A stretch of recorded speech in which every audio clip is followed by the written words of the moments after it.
Welcome to the vibrant streets of Mbarara, Uganda, where the sounds of bustling markets and honking horns fill the air. But for one talented woman, the world is a different place. Meet Barbara, a gifted seamstress who happens to be deaf. Despite the challenges she faces, Barbara's passion for fashion and creativity has allowed her to build a thriving business and inspire those around her.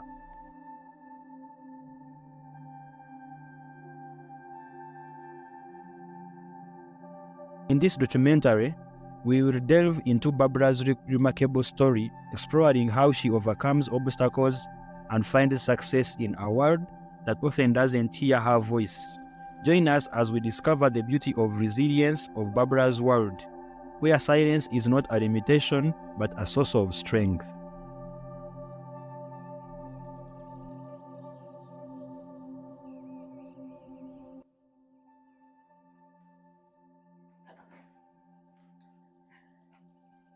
She's like, she wants to first greet all the people who are watching, who are there. She's called Barbara Africano Kenya News.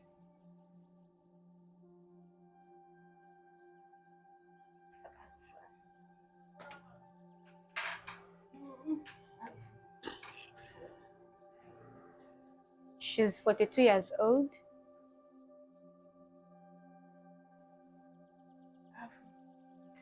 She has 3 kids. Marital status, she's married. And she's married. She has a husband. She's a wife. Okay, like she's a wife at home. So, your introduction.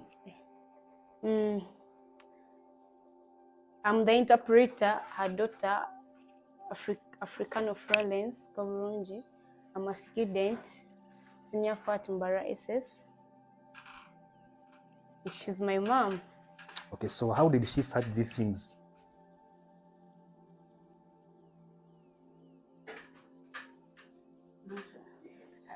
She's saying that by the time she started making that stuff, things were hard for her. First of course, she didn't have a market, and she tried asking for people for the market staff to provide her maybe with some capital so that she can start making the business. But it was very hard for her.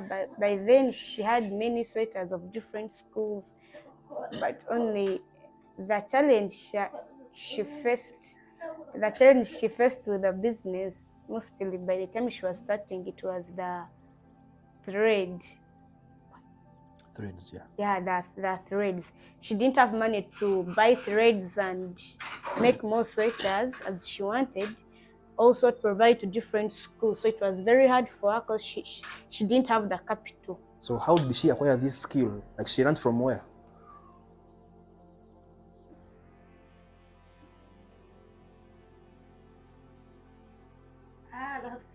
She learned from Kenya.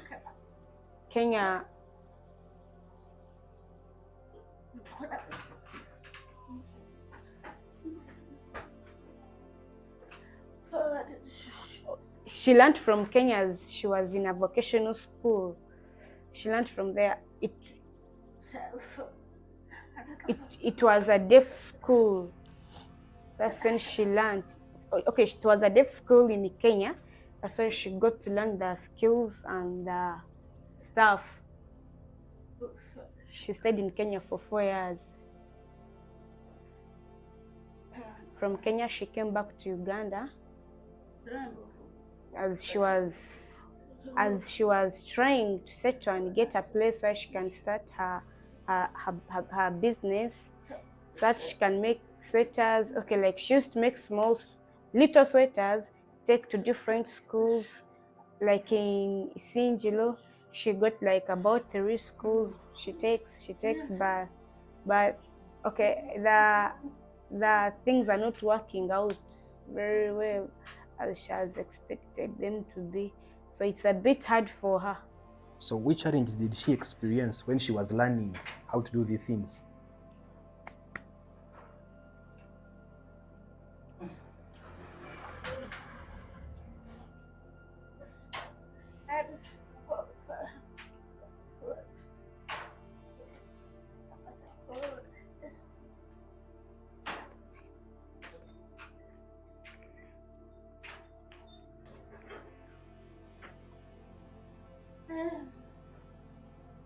She's like, she didn't face any challenge when she was in Kenya learning the things because everything was available. She had the threads and they also had the what? The stuff there in Kenya, everything was fine. They had all okay, they were provided with all the materials, so nothing was lacking. So the school was sponsored by the government or an individual?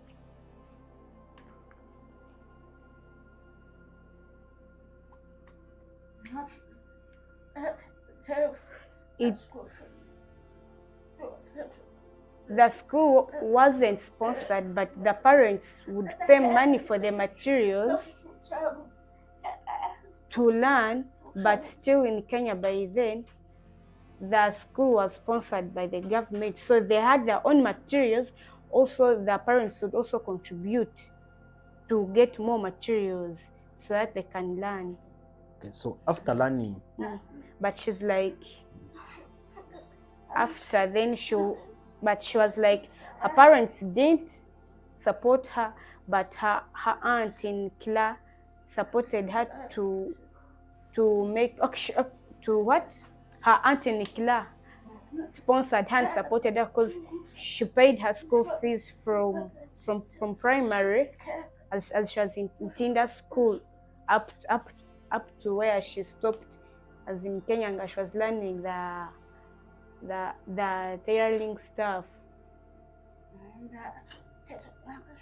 And she's also saying that she's thanking her aunt Kamsime who supported her so that she can learn all the tailoring stuff, and she's grateful to her very much because she's doing all this. So after learning, how did she get the capital to start? Where did she get the money from?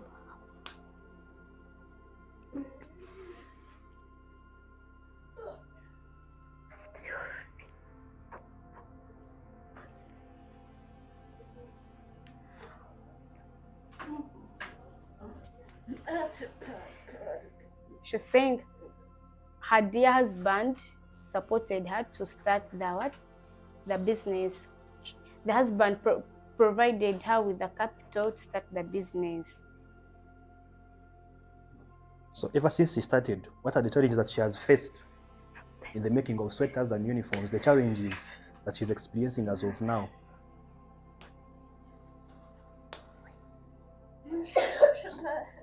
The challenge is with the money, the capital, plus the threads. She has encountered many challenges. She's like, she has the material, but she doesn't have the what? The threads. The threads plus the other machine. Okay, there are two machines.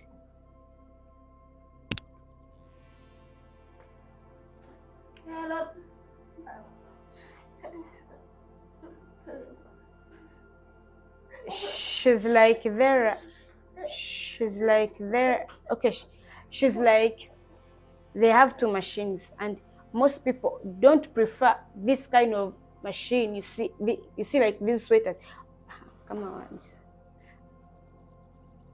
Most of the times, she's like, the sweaters people want, they have this tiny thread on them, and they're very strong, something like hard. So she's like, she got the challenge of people preferring another machine than this one. So the market doesn't move on well, and besides, she's encountering a lot of problems. The stuff, the raids are hard, plus her not having the schools to provide the market. So everything has been bad on her side. Okay, so like, how is she trying to overcome these challenges? Like, how is she trying to overcome them?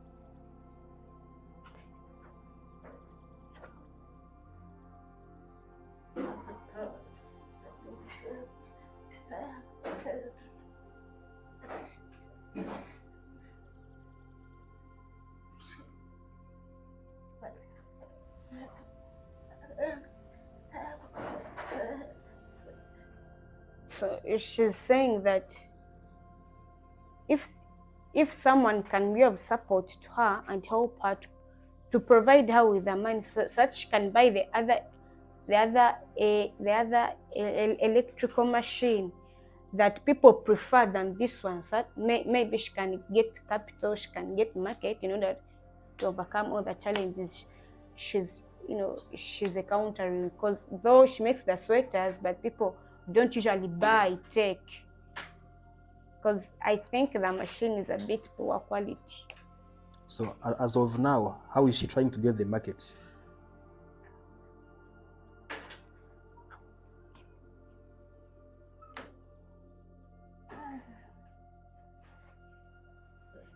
She's saying that she tries very hard because she's trying her best because she makes sweaters of different schools, maybe approaches the school, takes the sweaters there, and they okay, maybe the school is like, no, like this kind of the sweater smart the machine, we don't want this one, you want the other electrical one that has the small threads, these ones are very big. So that has small threads, everything is a bit hard on her, but she's like she also doesn't know how to make it. Okay, so like a sweater, you can finish one is like of how much? A finished sweater.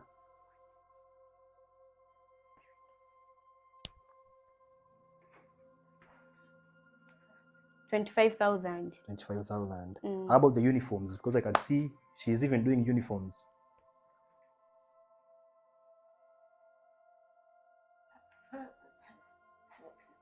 She's saying one uniform is for 40.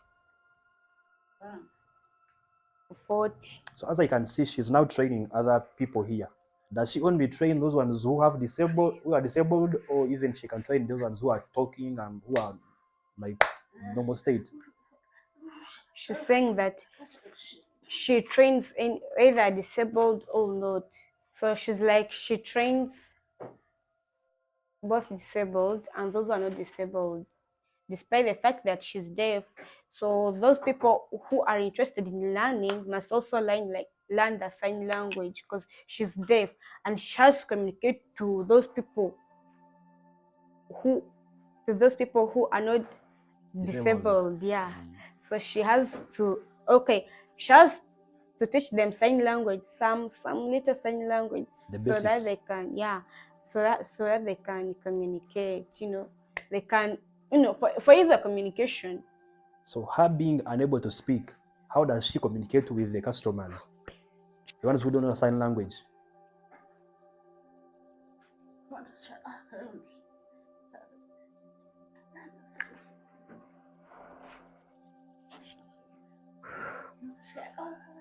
She's saying that she uses the local sign language with the people, like that someone comes and touches on the street and she's like, how much? Then she understands. If someone does like this, how much, she'll understand.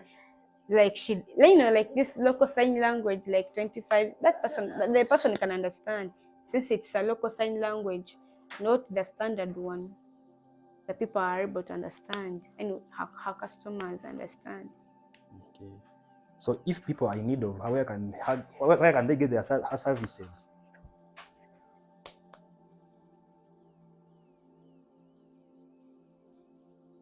Where they can find her? She's like people can get her services through her phone numbers. She can give us the phone numbers. 07732567772. So that's how they can get her basically. And she also she has two numbers. The first one is MTN.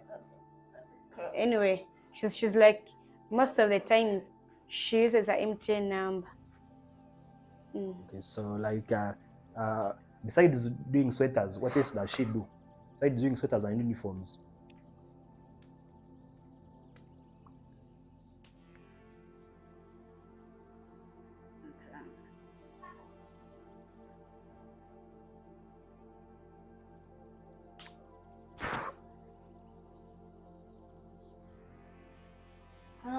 She's like, she doesn't have any other. So she does own the uniforms and sweaters as of now.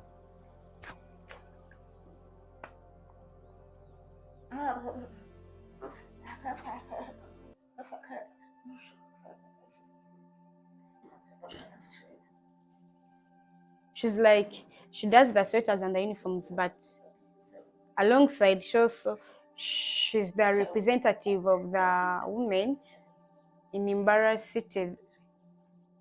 She's the representative Okay, so for the deaf women, okay.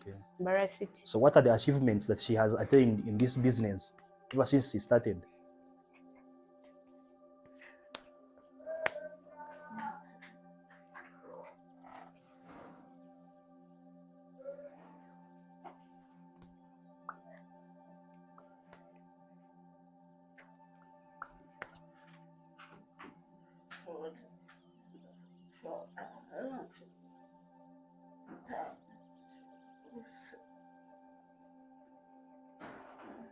She's saying that she has achieved. Okay, she gets money, she provides the fees, she provides food stuff home, she provides fees to the kids, food at home. Also, she supports some other friends of hers, maybe who have problems. She also, not that much. The little that she gets, she's able to provide at least at home.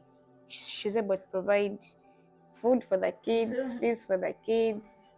Also, she's able to provide maybe the taxes by the government. At least she can provide something at home. The little that she achieves in the business. So basically, that's what she has gained in this business. Yeah. Yes.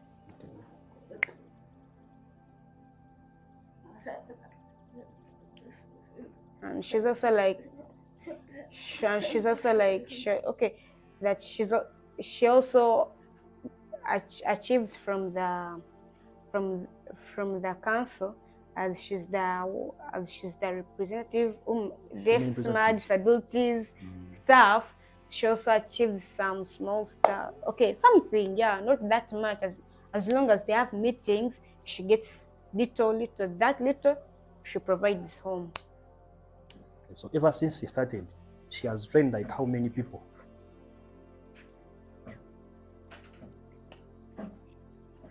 There are about 5.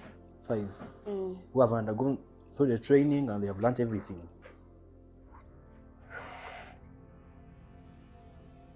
Yeah.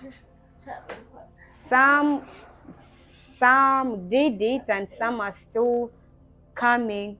And by the way, she's like, she also has a girl here, but just because the girl had gone for the holiday at home, but she'll come back like next week. So they have learned, and they're still learning. As long she's like, she's always sharing her knowledge with the other people who come to learn. The sweaters, making uniforms, such stuff. Not that much. Making scarves, making table mats, making clothes in the threads for the kids. So everything is like that. And she's like, also this skill can also encounter other students or other women to get something in their future, also to have a bright future.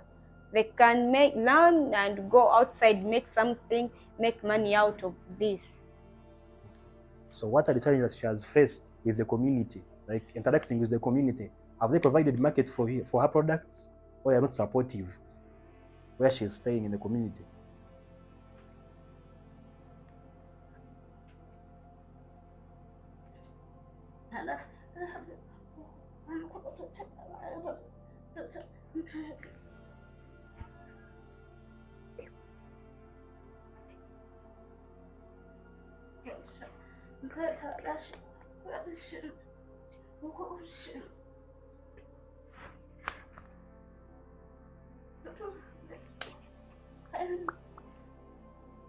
she's like, people in the community support her. They come, they buy sweaters. At the same time, she's also thanking the people who have seen her business, to like people who come here and support her. And also she's very grateful with those people.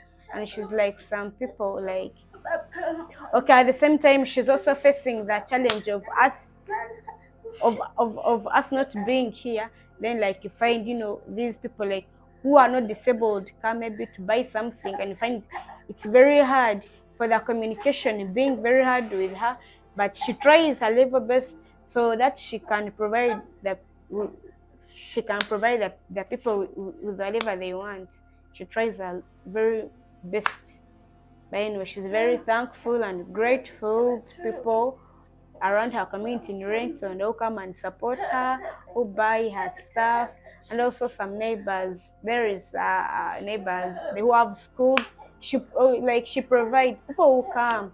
She's very grateful. People who come and support her and buy. And at the same time, she's very grateful of her daughter, me, the interpreter, who is here helping and interpreting.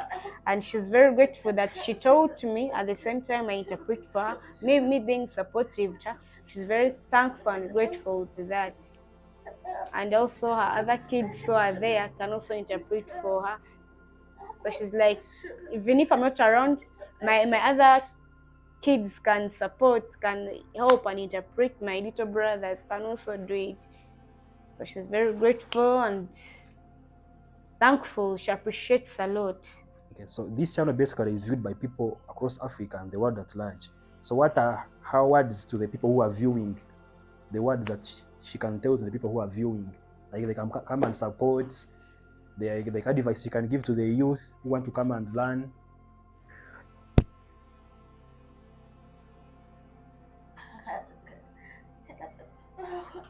She's saying people who are watching across the world, she's saying that she's only requesting and asking for support to help her so that she can make her business grow, to make her business move on, okay, to make her business grow big. And she's also saying that to the youth staff, they can also come and learn because the business is not that much hard. It's good. She's saying that all those who are facing challenges, who are doing what, they can also come and learn, so they can also have their own bright future, so they can make something, they can also achieve something. And she's also like, she's requesting for the viewers, for the people who are watching, to help her. At least they can support her with more machines, so that she's able to teach others who are ready to come and learn. So if she doesn't mind, she can again share the number.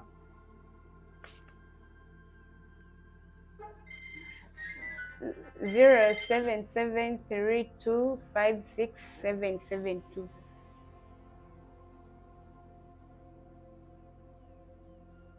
Thank you for watching Barbara's inspiration story. Her determination and creativity are a testament to the power of resilience and innovation. If you're inspired by Barbara's journey, please consider supporting deaf entrepreneurs and artists in your community. Together we can create a more exclusive and vibrant world. Thank you again for watching. If you're new here, please consider subscribing, like this video and share it to friends and family. Let's make a difference together.